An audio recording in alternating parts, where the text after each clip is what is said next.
Hello and welcome to Reel from Forest Park here in Springfield as we continue to bring you some of our favorite episodes from the past year. Beginning in 1884, this park has been used for many recreational and sports activities, from hockey to tennis to basketball and of course baseball. Today's program takes us back to winter sports and a program that first aired on February 22nd from the Berkshire East Ski Resort in Charlemont. Coming up on this edition of Reel to Reel. I'm Terry Hegarty at the Mullins Center in Amherst. I'll have a profile of UMass men's head basketball coach, Derek Kellogg. I'm Steve Kiltonic. I'll have the story of the child actor who had a role in a classic 1940s film starring two Hollywood legends. And a look at paradise for those who love snow. These stories and more are just ahead on this edition of Reel to Reel from Berkshire East Ski Resort in Charlemont. From throughout Western New England and beyond, this is Reel to Reel, your window on the world around you.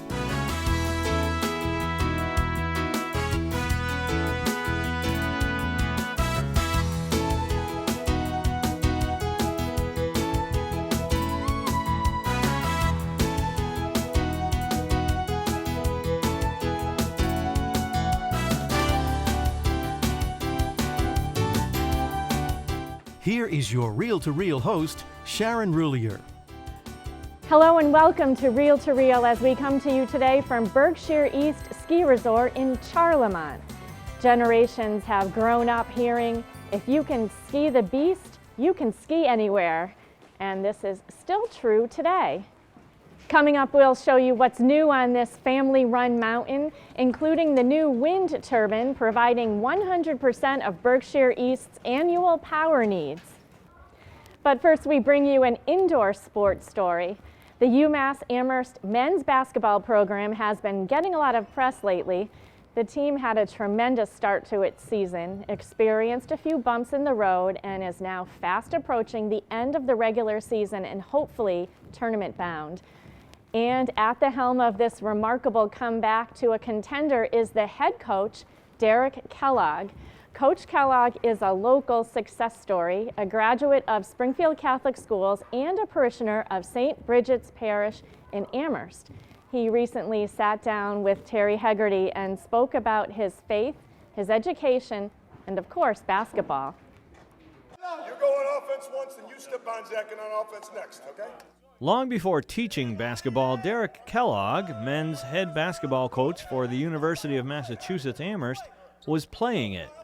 By 10 years old, the Springfield native, who grew up just a few miles from the Basketball Hall of Fame, had fallen in love with the sport. But learning about basketball in the city where it was invented wasn't the greatest influence on him.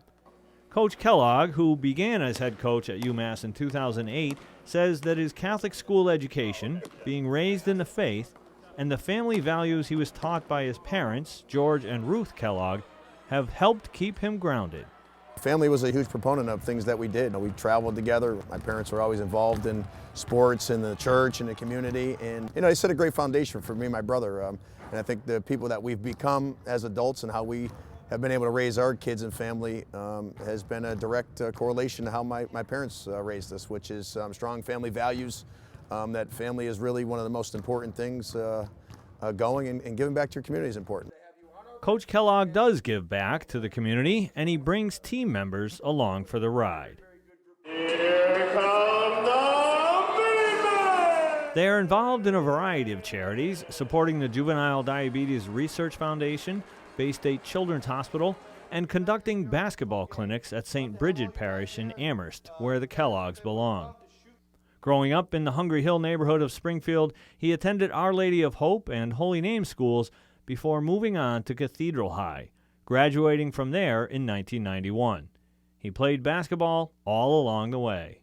Being at Our Lady of Hope, which I thought was great, the foundation that I was given early in my life was fantastic. I thought the teachers were great, the structure was fantastic, and then going over to Holy Name in the 5th grade, I had some great teachers there, and I thought that was also a special time in my life. To be able to then go on to Cathedral, which to me was one of the top high schools in the country, you know, academically, athletically, and really just historically, you know, I thought that was it was great and set a great foundation for me and my brother to go on.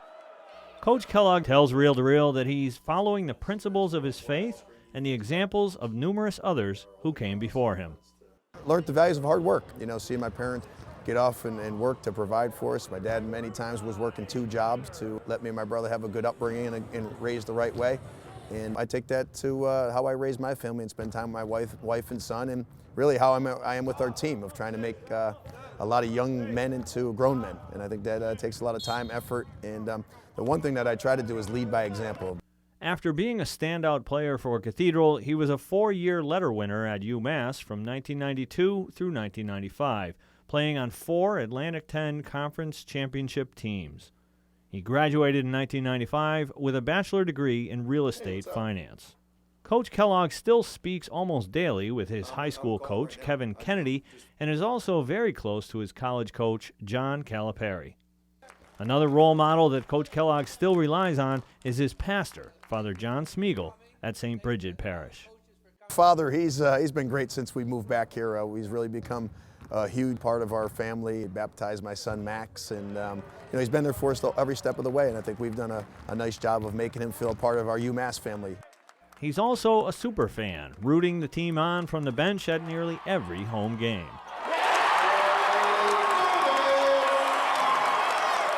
While Coach Kellogg enjoyed growing up in Springfield, today he calls Amherst home, something he especially enjoys during home games here at the Mullins Center. Although neither he, the team members, nor the fans really enjoyed the game that Reel to Reel attended, since it was a poor outing for the Minutemen. But Coach Kellogg says that playing in a tough Atlantic 10 conference, ups and downs are inevitable. This is a long season. You know, you're going to have some peaks and valleys within a season. You know, my goal is to try to maintain a level balance as far as not only on the floor but emotionally. The program has been successful, winning 20 games or more for the last 3 seasons, but Coach Kellogg doesn't let the team's record affect how hard they work. After a win, we're in here going hard. I mean, he makes us go hard. After a loss, we're going hard. Road game, home game, doesn't matter. We're always going hard, and I think that really influences us to always go hard in the game, no matter if you're high, low, doesn't matter. Coach Kellogg says that supporting his student athletes is paramount. I think our job is to every day, every month, every year is to continue to foster them to be better people. Tyler says his coach always has plenty of passion and energy for his team, and that extends to his family. Coach Kellogg is proud to be a Minuteman and a family man. He and his wife Nicole have a 5-year-old son, Maximus. One of the toughest things in being a college coach and really in athletics in general is to balance your family life with your sport life and not letting a job totally consume all of your time and really your being. And you know, my goal is that to be a family man, to make sure that my wife and son feel like you know, they still have a husband and a father.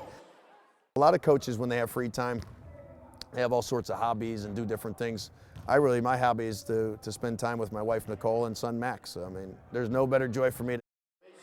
Coach Kellogg, who turned 40 last year, still has a lot that he wants to accomplish, but he spoke of how he'd like to be remembered when the time comes. I'd like to go down as a coach who was fair but also was successful, a guy that was able to use the job to help people, to get a lot of young kids involved in the sport, but also to help young people grow up, become men, and be successful. As of today, both the coach and the UMass basketball program are successful and well respected. Reporting for Reel to Reel, this is Terry Hegarty. Still to come on Reel to Reel.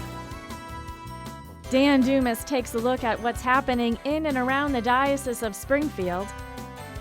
And Steve Kiltonick talks with a local man who had a role in one of Hollywood's legendary classic films. These stories and more are still to come on this edition of Reel to Reel from Berkshire East Ski Resort in Charlemont. Come see a first-class relic of St. Anthony of Padua from September 6th through the 14th at St. Anthony Maronite Catholic Church, 375 Island Pond Road in Springfield. Special days have been scheduled for different heritages and cultures. Food and a religious gift shop will also be available. Don't miss this rare opportunity to see this relic, which will travel all the way from Italy. For more information, call 413-452-0577 or log on to StAnthony'sRelic.com.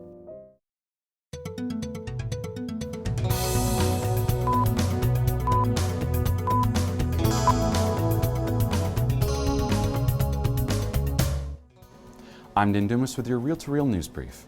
Some Catholic youths from the area came together for a concert recently. Carolee McGrath reports.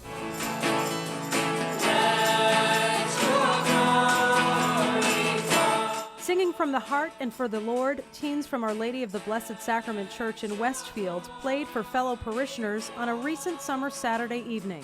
The musical group Psalm 33 and the parish youth group, the JP2 Crew, held a concert and spaghetti dinner to benefit homeless teens in Westfield. Our regular youth group decided to do this because there's a lot of kids that go to our school that are homeless, and you might not know it. That's what we figured out. And we wanted to raise money for them. 17-year-old Sarah Miller will be a senior at Westfield High School. She sings with Psalm 33 and is a member of the youth group as well.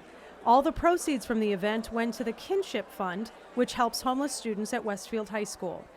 There's anywhere from 15 to 20 homeless kids in Westfield every year. And the program gives them, sometimes the kids have to leave their homes or their families in really dire situations and don't have a toothbrush or a hairbrush or, shoes or boots or winter coats in the winter. So it gives them things that we take for granted every day. Lisa LaFerrier is the youth group coordinator at Blessed Sacrament. The youth group participates in many activities, including pro-life events, adoration, and service projects. They helped cook and serve the meal to close to 200 parishioners. In the name of the Father, and of the Son, and of the Holy Spirit. Amen. Father Dan Pekalik is the pastor at Blessed Sacrament. He says he's encouraged by the enthusiasm of the youth and their willingness to embrace the Catholic teaching and be witnesses for Christ, even though it's not very popular. They're wonderful young people, and I want to mention that in our youth group, it's comprised of students from middle school and high school. In fact, the majority are middle school, and that just amazes me that they're starting off with such a great foundation of faith, and hopefully we'll carry that on throughout their lives.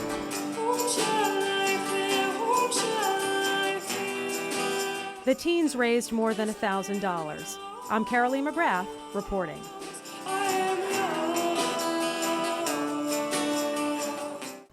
Back in May, former Holyoke Catholic athletes were honored. Sharon Rullier has the story. It was a night to honor and remember the accomplishments of outstanding athletes who proudly represented the Gales of Holyoke Catholic throughout the years. Holyoke Catholic held its 5th annual Alumni Athletic Hall of Fame induction ceremony at the Castle of Knights Banquet Hall in Chicopee, honoring 10 student athletes and the 1987 girls soccer team.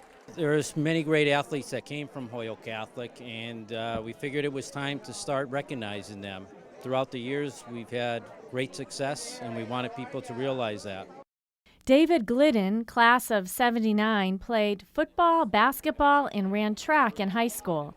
He's now the regional president for TD Bank. He and his wife, Michelle, have 2 daughters.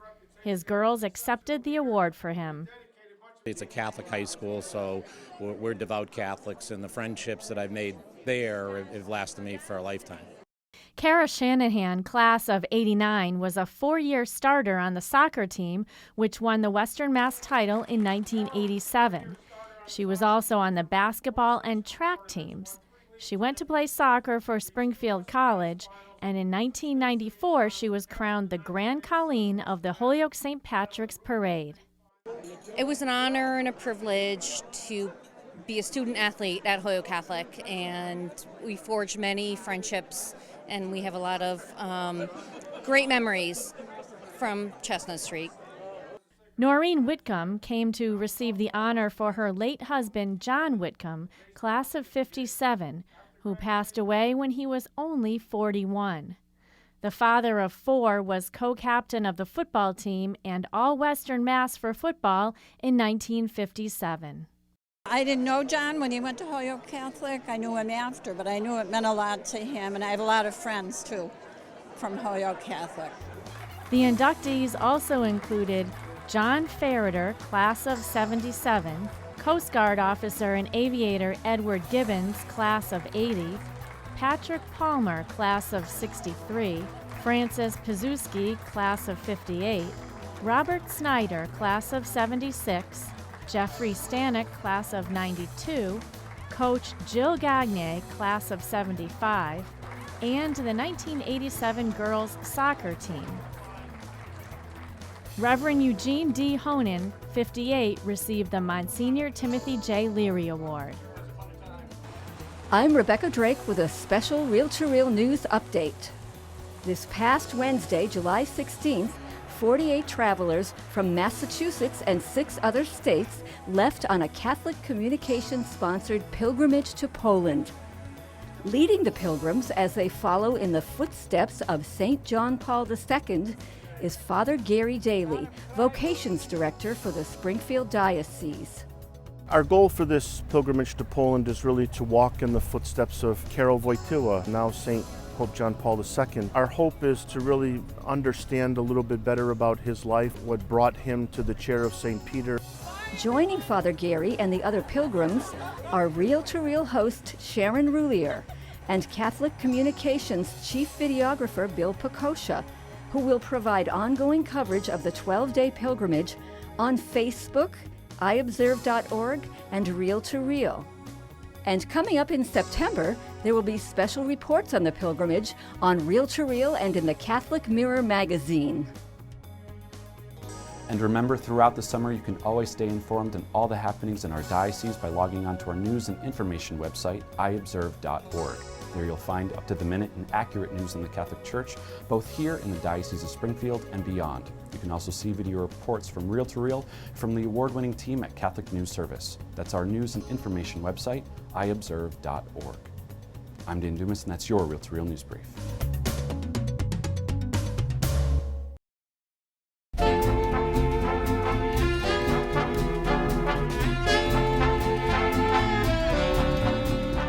It's one of the most beloved musicals of all time. And right now, Fiddler on the Roof is taking the stage at the Goodspeed Opera House in East Haddam, Connecticut. Welcome to this big, fun hit. Tradition,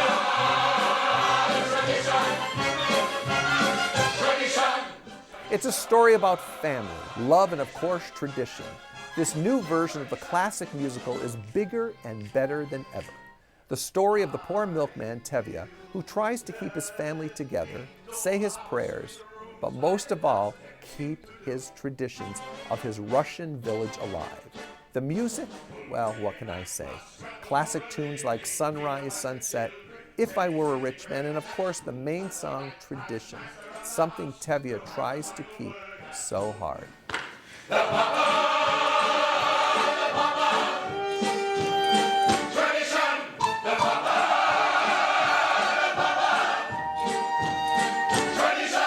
What I loved about the show was the dancing, such energy, such life put into every number. But of course, the most difficult number to do is the bottle dance. But it makes us leap right from our seats with joy.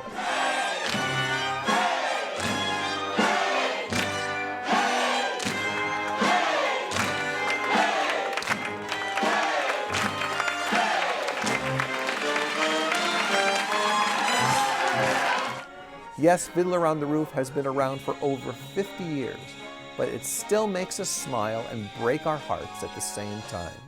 Sunrise, sunset, sunrise, sunset, swiftly fly the year.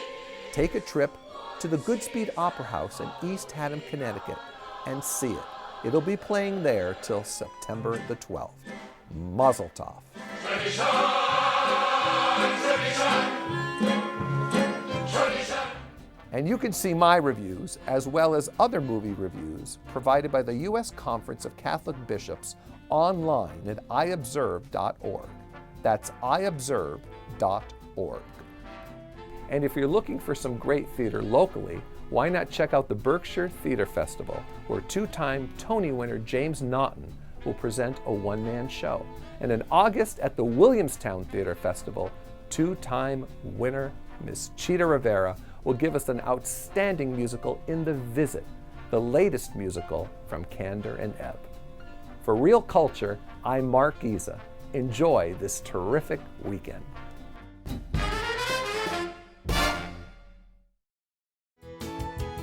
You are watching Reel to Reel, your window on the world around you. Here again is your Reel to Reel host, Sharon Roulier. World War II had just ended when The Bells of St. Mary's debuted in movie theaters. It was an instant classic in 1945 and won an Oscar for Best Sound Recording. In the film, bullying became a source of disagreement between Father O'Malley and Sister Benedict, Bing Crosby and Ingrid Bergman. That 12-year-old bully in the film now calls Agawam his home. He sat down recently with Steve Kiltonick to talk about his Hollywood career and his role in that famous film. Released in December 1945, The Bells of St. Mary starred Bing Crosby as Father Chuck O'Malley and Ingrid Bergman as Sister Mary Benedict. The plot revolves around the happy-go-lucky Father O'Malley and the charming, clever Sister Mary Benedict, who rules her students with a gentle but decisive hand. They both attempt to save the run-down inner-city school from being condemned. Their good-natured rivalry is at the heart of this uplifting film. One of their disagreements involves a student, Eddie Breen, who was bullied by the new kid, Tommy Smith.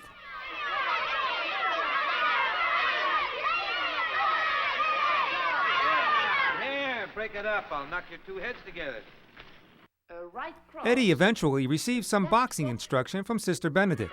When the climactic fight scene takes place, Eddie beats Tommy, and the pair become friends.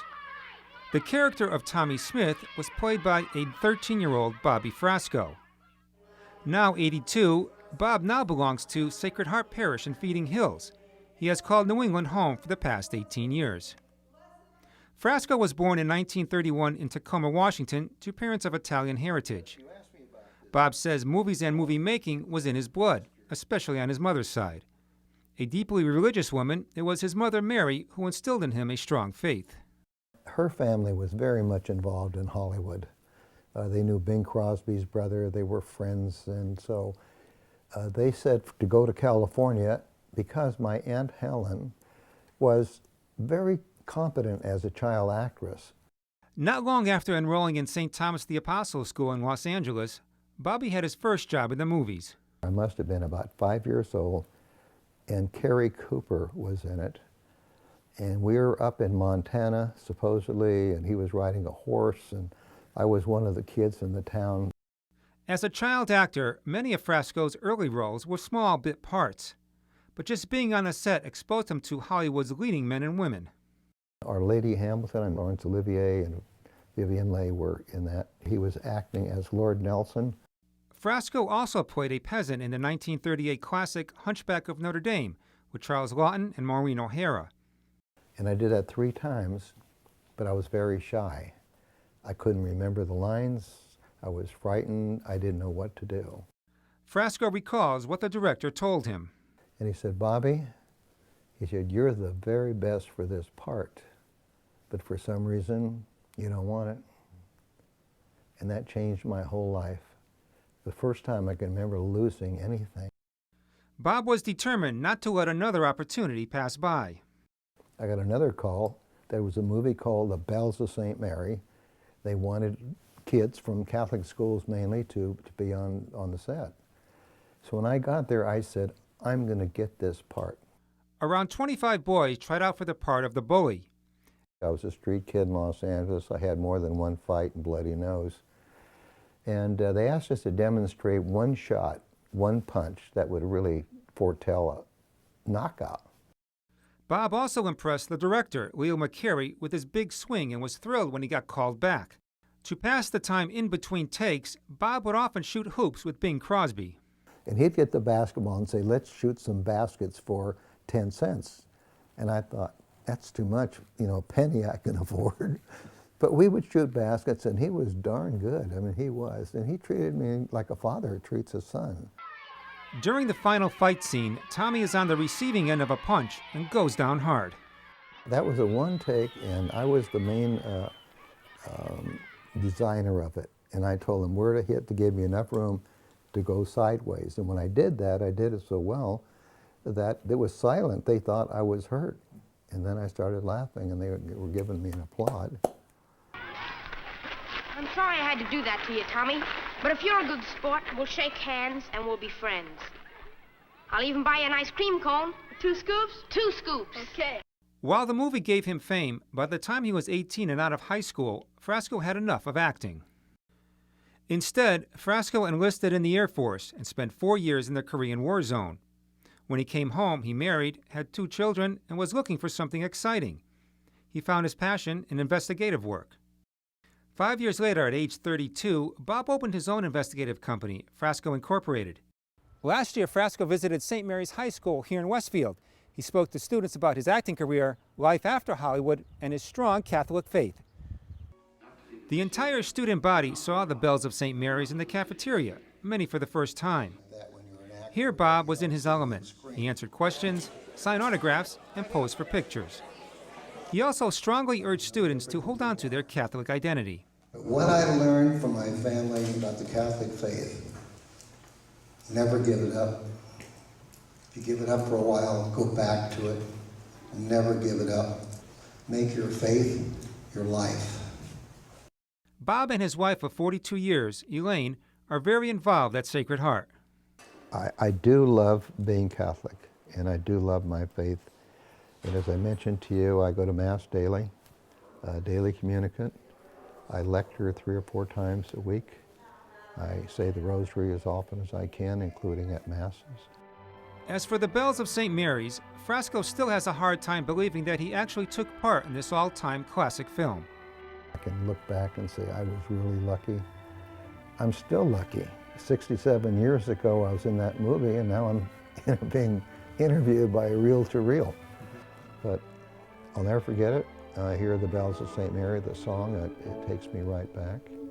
Oh, bells of St. Mary, we always will love you. For Reel-to-Reel, I'm Steve Kiltonic. With your inspiration. Wow, how exciting. Steve Kiltonic always does such a great job finding these hidden gems of stories. And for this week, that's Reel-to-Reel. We will be back next week for another best of edition of the program.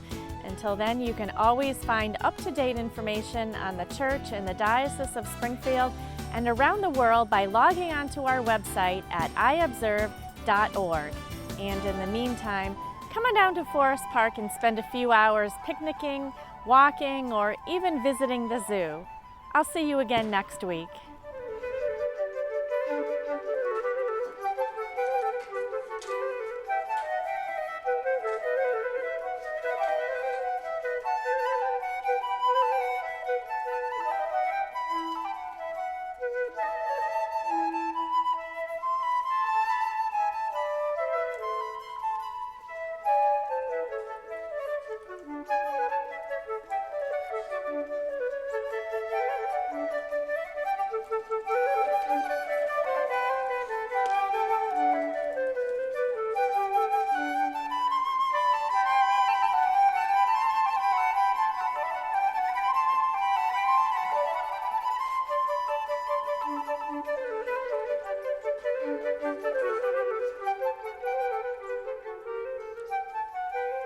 Reel-to-Reel is a production of the Catholic Communications Corporation, funded in part by the annual Catholic Appeal, and the support of you, our faithful viewers.